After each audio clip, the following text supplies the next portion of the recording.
Tina is the exact sort of person I would hate in real life. There's just something about her that really irritates me. She's unstable, immature, loud, brash and shrill. She's a walking meme, parading around, squawking the latest catchphrase in an attempt to cover up for her lack of personality. She is TikTok personified, broadcasting to the world the very essence of short attention span, meaningless catchphrases and cringe dance moves. She is Twitch chat, brought to life by the dark necromancy of Monkas. We need some Fs in the chat, lads, for the vacuous black hole that should contain Tina's soul. Like I said, Tina is the exact sort of person I would hate in real life. Yet, she's a fan favourite of the Borderlands series, and as much as I hate to admit this, she's my favourite too. This short DLC, Assault on Dragon Keep, is the reason why. It's a game that sees Tina pleading, please, please, please, for once in my life, let me get what I want. It's a game about grief, a game about coping with loss, a game about carrying on alone. And it's a game about luck.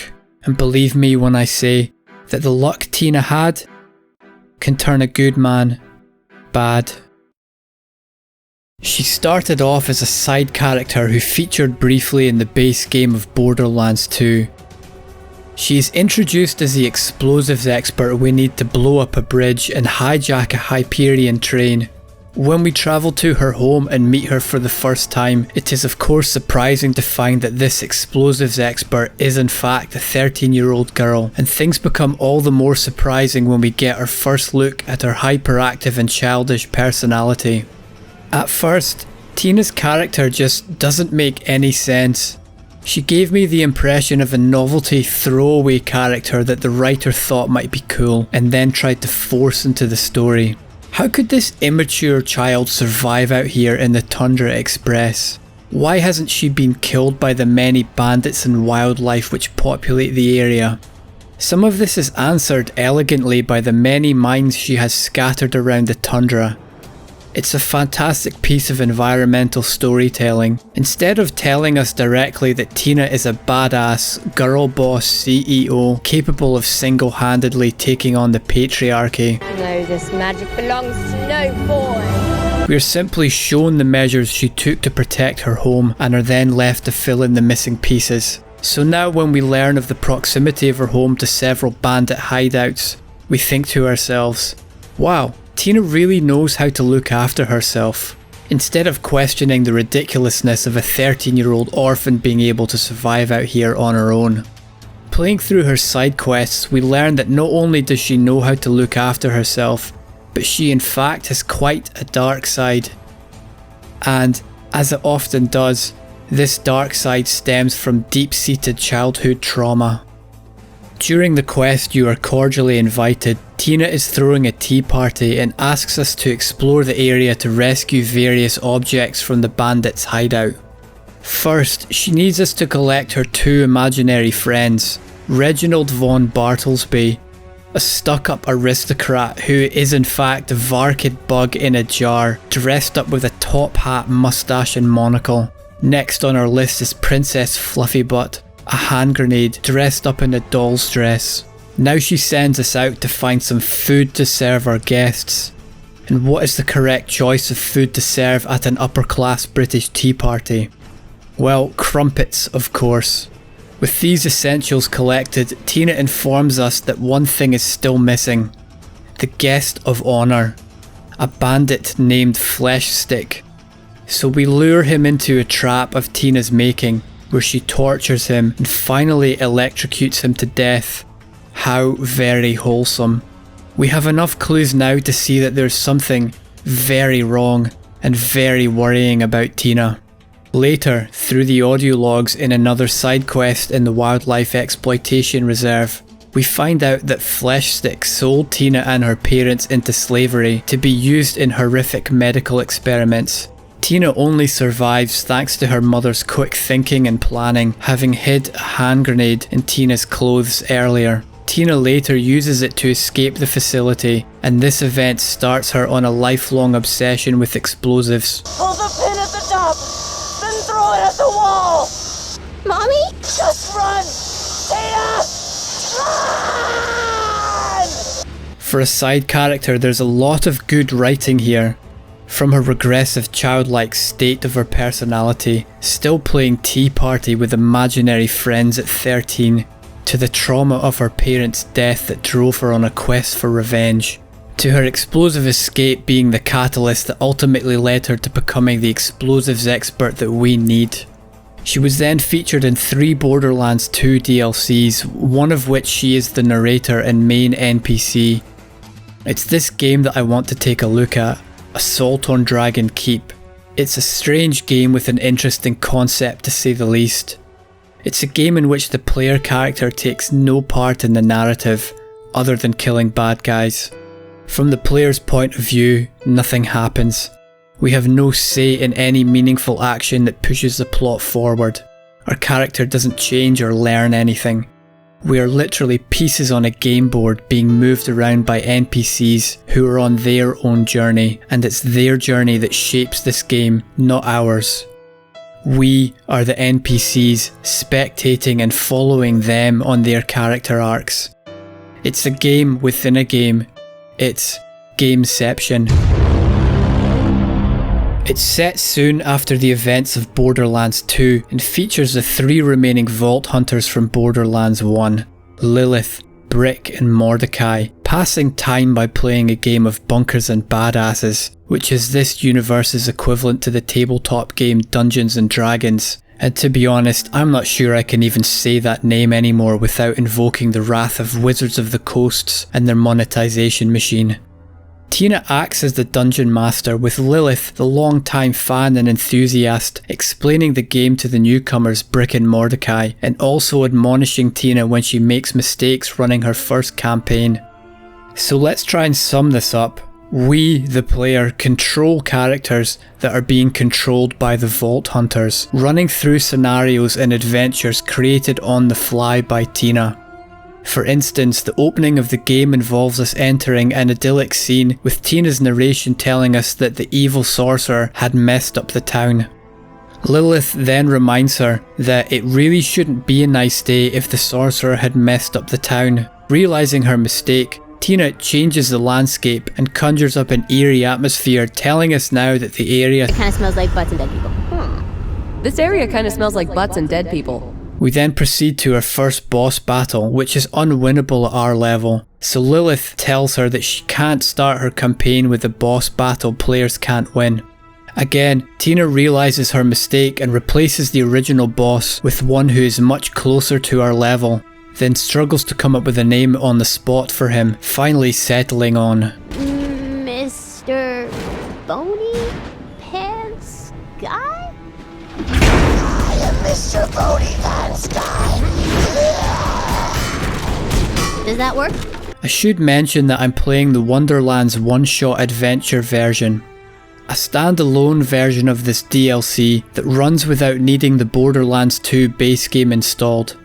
It's identical to the original with a few alterations made to level progression, loot drops, and a few added quality of life improvements, such as a bank and iridium black market, because originally these were only available in an area outside of the DLC. It's disappointing that there's only one new type of item added to the game. These kite shields work in a similar way to spike shields, but instead of dealing explosive damage to melee attackers, they simply release a gust of wind to push them back instead. But hey, I guess we should thank our corporate overlords that this game is at least priced the same as the original DLC at $10. I could easily imagine a different company claiming this to be a reboot, remaster or enhanced edition and charging double the price. After all, why create new IPs when you can just repackage an existing one, update it for the modern audience, demand that the plebs love it, and call them toxic if they don't?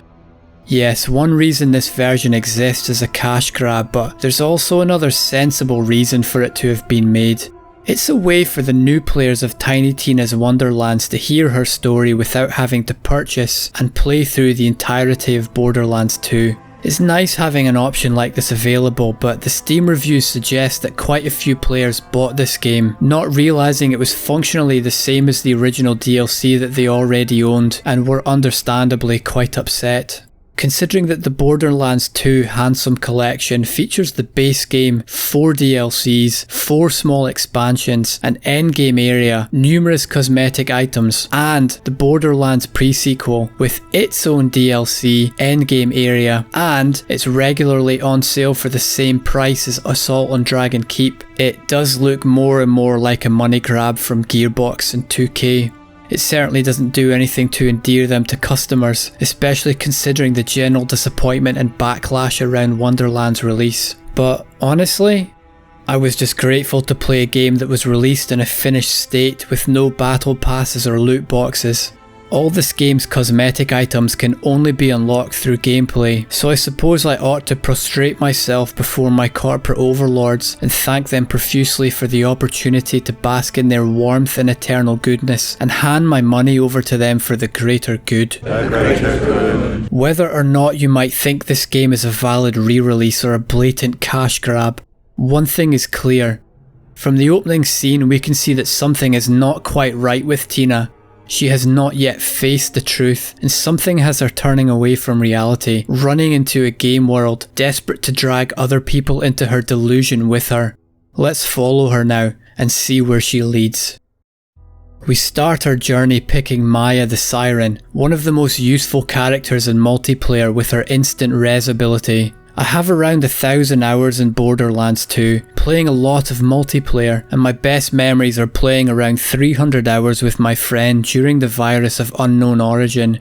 We played to max level, finishing Ultimate Vault Hunter mode, then onwards towards Digistruct Peak and OP10. There we spent countless more hours playing with other groups and helping other players through Digistruct Peak on their journey to OP10. He would run a legendary Siren build and I would run a legendary Nurse build so that we had both damage and survivability covered. Countless hours of alternating phase lock, keeping badass enemies constantly lifted while we decimated the large mob packs with the Florentine, Unkempt Harold, Sandhawk and Pimpernel. Borderlands 2 is a fantastic single player experience, but the game really shines in multiplayer. Especially if you can find a team of friends committed to farming gear, speedrunning and maximising their builds. Even more than 10 years after the game's release, there are always a bunch of people online looking for multiplayer. That kind of longevity says a lot about this game's design, considering how many live services and multiplayer servers are shutting down because they simply don't have the player base to support them. It's almost like developers and publishers should actually concentrate on making their games fun and rewarding, rather than designing them around throttled artificial progress and forcing a long, drawn-out grind with hooked players either running on a hamster wheel, begging for the next scrap of progression, or becoming full-blown whales, spending thousands on the game's predatory microtransactions. So the plan for this build is to spec towards Legendary Binder, picking up Converge, Subsequence and Cloud Kill along the way. Combine this with the slag effect of Magic Missile, and fingers crossed for a possible Unkempt Harold, and we'll have a build capable of controlling the battlefield, drawing together large packs of mobs into one tight area and destroying them with ease. With our plan in place then, the game begins and we enter the hub world, Flame Rock Refuge. We pick up quests involving various cultural elements of niche, nerdy hobbies like D&D. One quest instructs us to talk to an NPC who Tina hasn't placed on the board yet. One involves rolling dice to solve a riddle posed by Sir Reginald, and ends with Brick slamming his dice so hard onto the board that it breaks Tina's figurine. And then there is a very interesting quest about gatekeeping. The casual newcomer Mr. Torg wants to join the game, but the hardcore gamer Lilith wants to make sure that Mr. Torg is a true geek and not just jumping on the trend because it happens to be popular. The quest ends with Mr. Torg failing to live up to Lilith's idea of geekiness, upset and crying because he won't be allowed to join the game. Lilith eventually regrets her gatekeeping and lets him join in. It's refreshing to see quests discuss these kinds of social issues as opposed to the generic fetch quest or kill X amounts of wildlife tasks. We also get asked to find food for the townsfolk, and here what seems like an uninteresting fetch quest turns into a look at Tina's character as we find that the food we are looking for is crumpets. Yes, apparently Tina now eats nothing but crumpets. We all know someone with a weird idiosyncrasy like this. Someone who eats only a very specific limited diet, or who irrationally hates a certain type of food. The writing in this game makes even the blandest quest design into something that can not only comment on social issues, but explore a character's personality too. In regards now to the main quest, the Queen has gone missing, and this looks like to be a fairly routine damsel in distress trope. We follow Davlin, who leads us on our journey first into the forest of being eaten alive by trees. The name again showing us Tina's lack of experience at running a campaign, failing to plan her maps and being forced to think up names on the fly. It's here that we pick up a breadcrumb trail, hoping that it will lead us to the Queen. We wander into a side area that Tina hasn't balanced properly, and it now becomes difficult to tell whether Tina is just excited to get her game started and has simply forgotten a few bits of basic planning, or whether there may be, in fact, something else on her mind that has her distracted. The latter seems to be confirmed very soon when Tina suggests that they should wait on Roland to show up before starting the next part of her game. Now, Roland of course died during the events of Borderlands 2, so he will not be arriving anytime soon, or anytime ever. That's how death works. Somehow convinced that he is just running late, however, Tina puts his character into the game, voicing him in her own unique speech patterns. You fought well, girl. I'll be honored as hell to join your quest. Roland doesn't talk like that. He does when I'm voicing him, girl. Yes, for shizzle. Now let's go. And it was this ridiculous moment here when I first realised what this game is about. It's not a damsel in distress story after all. It's not about a lone hero conquering the beasts in the wilds. It's not about a banished princess building alliances and an army strong enough to overthrow a tyrant in order to take her rightful place as ruler. It's about Tina, a child, coping with grief over her friend Roland's death. And I was hooked. I'll be honest, I love death. I think about it a lot. I'm not perky. But please don't get the wrong impression here. I'm not saying that I think about death happening to specific people. Nor do I wish it on them, nor would I ever recommend it to anyone considering it as an option. I just think that death is an interesting subject. Out of the estimated 117 billion people who have ever lived, around 109 billion of them are dead, and those other 8 billion people currently alive today, including you and me, well, we both know what we all have waiting for us at some point in the future. From the moment we were conceived, death is the only guarantee that we've ever had in our lives. It's a little too early in the video to talk more about this without coming across as a nutjob, but let's just say this was an interesting concept for me to find in a game. After all, we meet death often in games.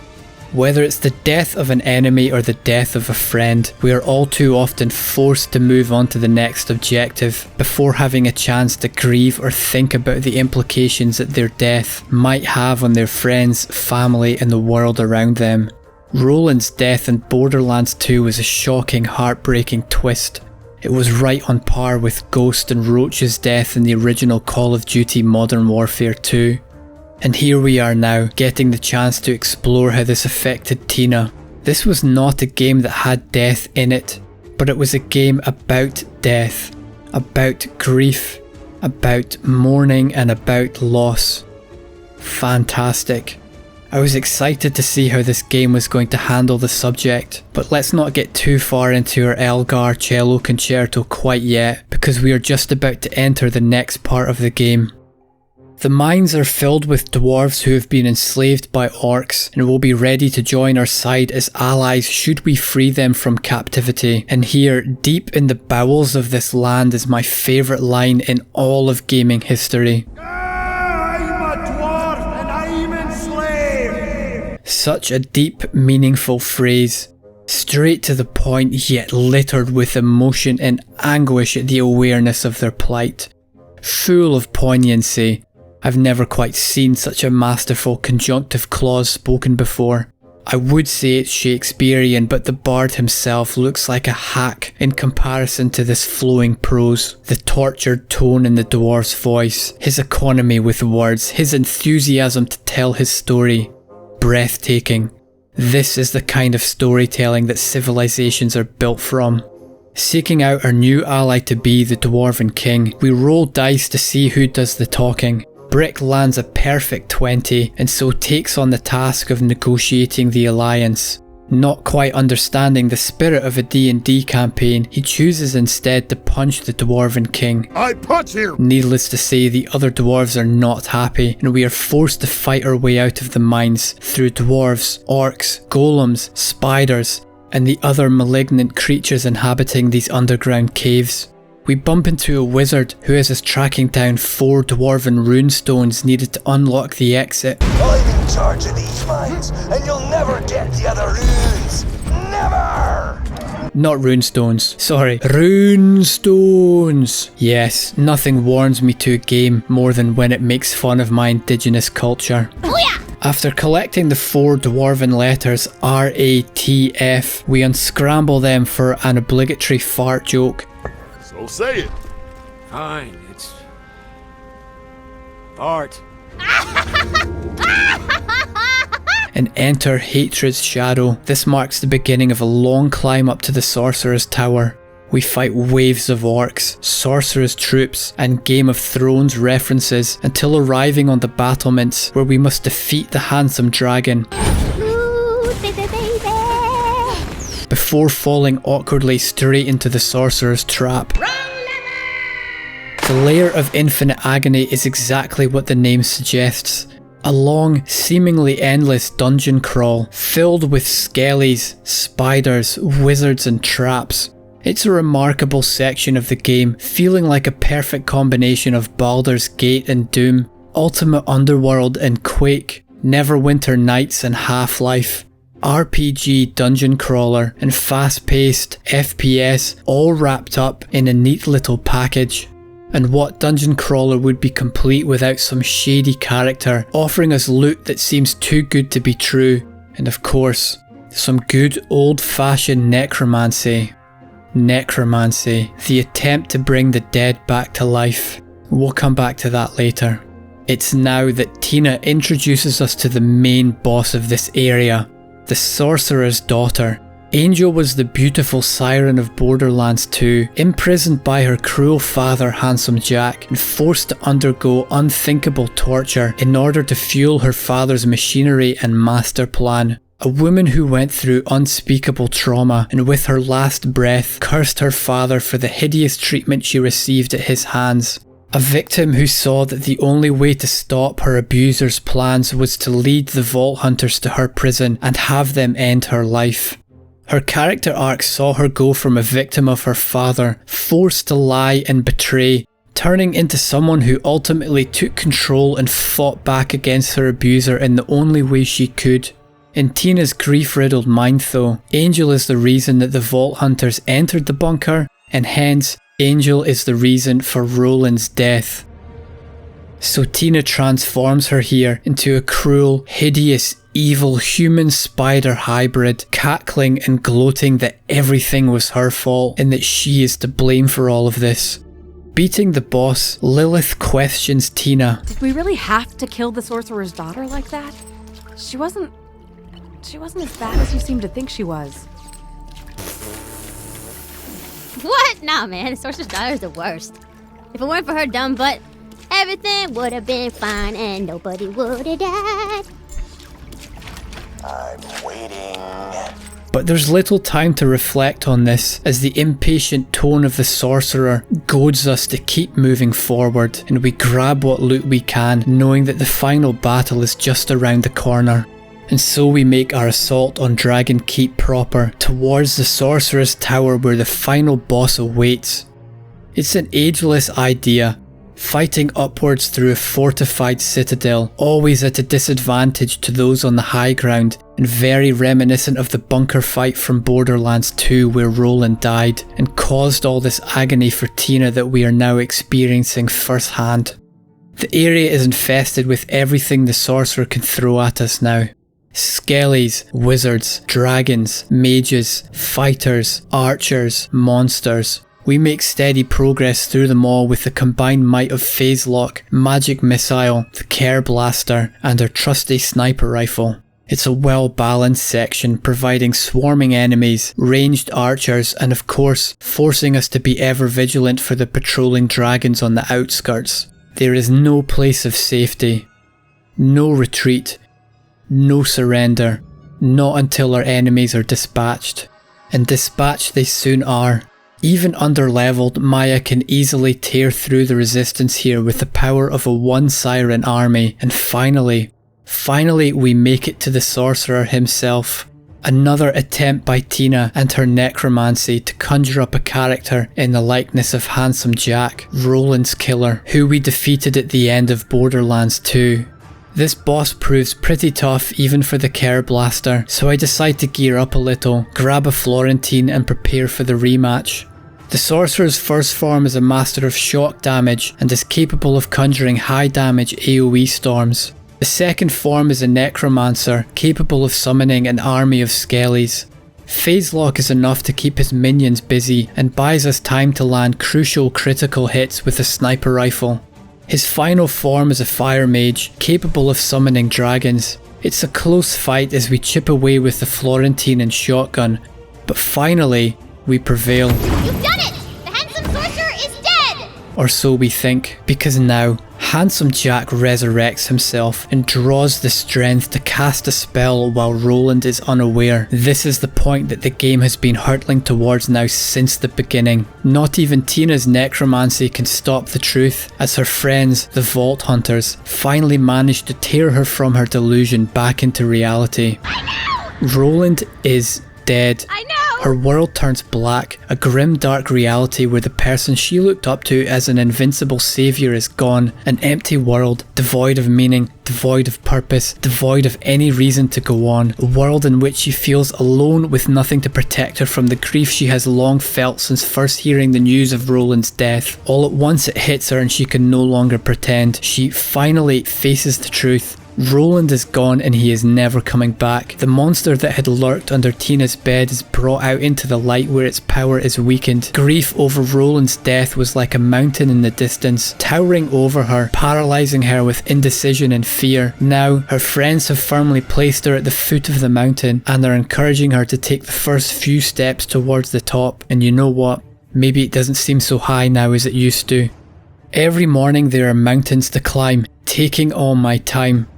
When I get up, this is what I see. Welcome to reality, Tina. Her friends, who had become increasingly frustrated at her denial, who became more persistent in their attempts to get through to her, who became angry at Tina's refusal to see the truth, they finally realised that maybe they have pushed her a little too far. She is a child after all. So like good friends, they reassure her that everything's okay, they're here for her, and they want to hear the end of her story.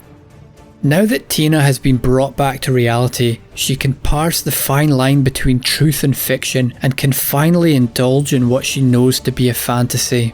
But this time, not a selfish fantasy constructed for the benefit of Tina's feelings, but a shared fantasy for the benefit of her friends. Mordecai is particularly pleased because it's his belated pet Bloodwing, who had met her end earlier in the Borderlands 2 story, that swoops in to save the day, deflecting the sorcerer's magic spell from Roland. After this climax, after such an emotional story filled with long, grueling combat, we finally meet the kidnapped queen, the monarch at the heart of the story who inspired us on this journey to rescue her. Who is this queen? Why, of course, it's Queen Butt Stallion. For those of you new to Borderlands 2, we first learn of Butt Stallion in some dialogue from Jack in the beginning of the game, where he alludes to buying a diamond pony and begins brainstorming names for her. One of the strengths of the Borderlands series has always been its humour. I find that jokes in video games often tend to land a little flat, but the Borderlands series has given me quite a few laugh out loud moments ever since the General Knox DLC in Borderlands 1. Jazz, stop! Oh my god, I'm so ticklish there. Oh, did I hit the transmit button? Oh crap! With a few specific moments from Shank coming to mind. That's Mr. Shank. So it seems appropriate for Tina's character that the Queen would, of course, be a diamond pony who vomits rainbows and poops out legendary loot. Unfortunately though, life ain't all legendary loot and rainbows.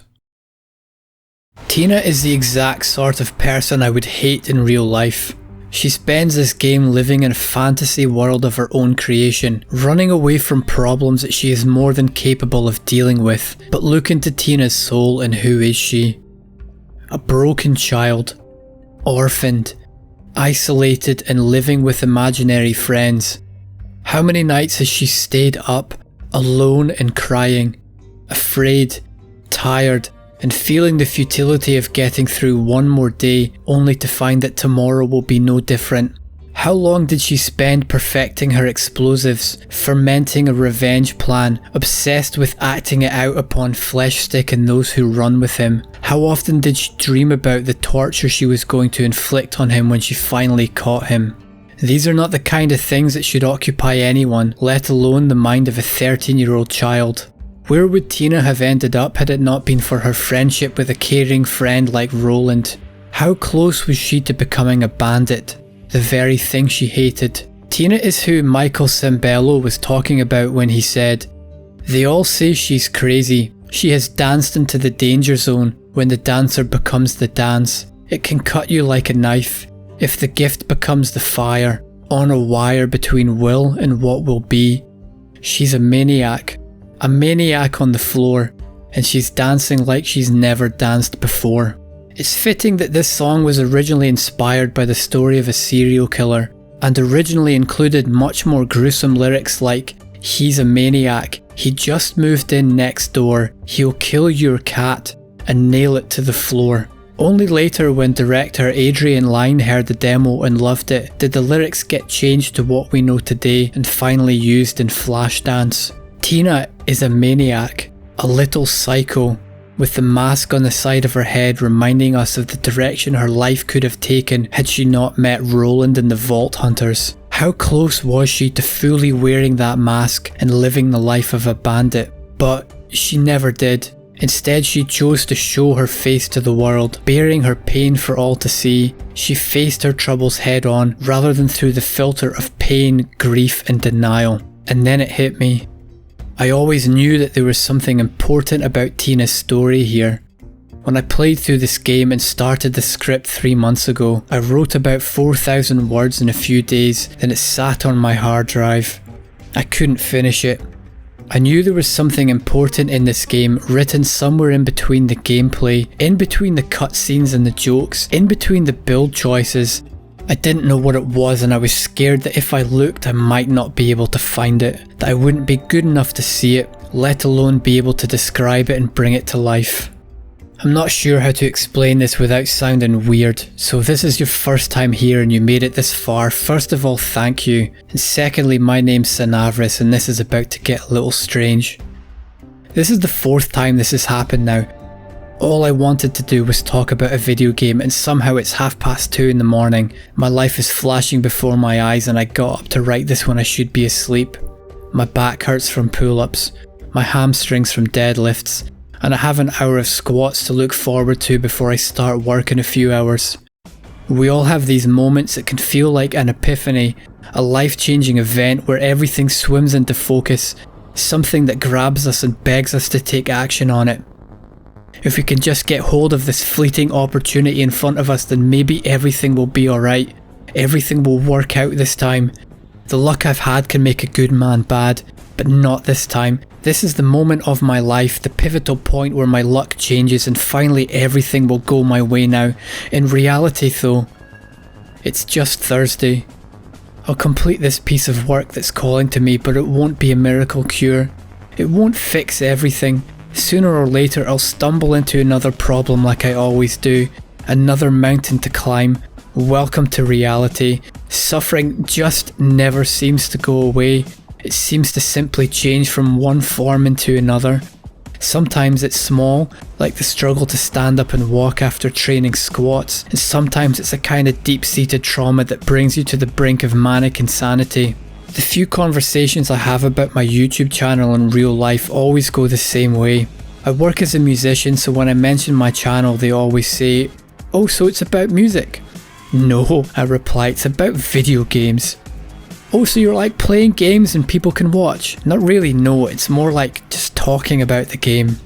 "Oh, so you teach people how to get better at playing it?" "Not really, it's more like a review." "Oh, and you let people know if it's worth buying or not?" "Well, kind of, but it's more like a personal story about me and the game. It's, well, look, I play the game, I start writing about it, and before long I'm sitting in the dark alone at 3 AM, in pain, thinking about my life and trying to catch an idea on screen before it slips away and is gone from my life, leaving me in grief over something that I came so close to understanding but ultimately lost. And generally, if I'm feeling numb and having an existential crisis by the end of it, then I did a good job." But of course, by this point in the conversation, they've quietly excused themselves and have walked away, and I remind myself why I don't talk about my YouTube channel often. This script has sat unfinished on my PC for 3 months now. I should really finish it, I've been saying to myself. Yeah, but I have work, I'll finish it later. Yeah, now I have to do jury service, I'll finish it after that. Yeah, but the new Path of Exile League is starting soon, I'll finish it after that. I mean, come on, I really want to try Toxic Rain this league, and the Slayer looks so cool with his great axe, striding through Rayclass like a lumberjack, ready to fell enemies in a flash. And I never wanted to be a YouTuber anyway. I wanted to be a lumberjack, leaping from tree to tree as they float down the mighty rivers of British Columbia. The giant redwood, the larch, the fir, the mighty Scots pine, the smell of fresh cut timber, the crash of mighty trees with my best girlie by my side. We'd sing, sing, sing. No, I need to stop that. I can't run away from this any longer. I need to face reality. You never really forget your first experience with the death of someone close. I was 11 when my brother's best friend died. He lived a hard life in foster care after being abandoned by his parents. He had little in the way of money. When he was invited along with us to my cousin's christening, he had to borrow clothes from my dad because he simply didn't have any formal clothing of his own and couldn't afford to buy any. When I think back, one day he was sitting at our dinner table laughing and joking and taking part in what we Scots call banter, and the next his rib cage had been crushed between the mast and the cab of a forklift while he had been working on it. Needless to say, he was severely wounded, and after spending several days in intensive care lost the fight for his life. He was barely 18. When we found out the news, my brother was distraught. My family was saddened and shocked by the news, but I didn't feel very much. Other than I sort of knew I should feel sad, but I didn't. I didn't really feel anything. Not until a few days later, after everyone else had gone to bed and I was sitting on my own late at night, before I knew what was happening, the grief had overtaken me and I was crying. Maybe it just took time for me to process the information, or maybe I'm part psychopath, I don't know. But eventually I understood the news and I knew what grief felt like. It's like hunger. It's something you can forget about for a little while.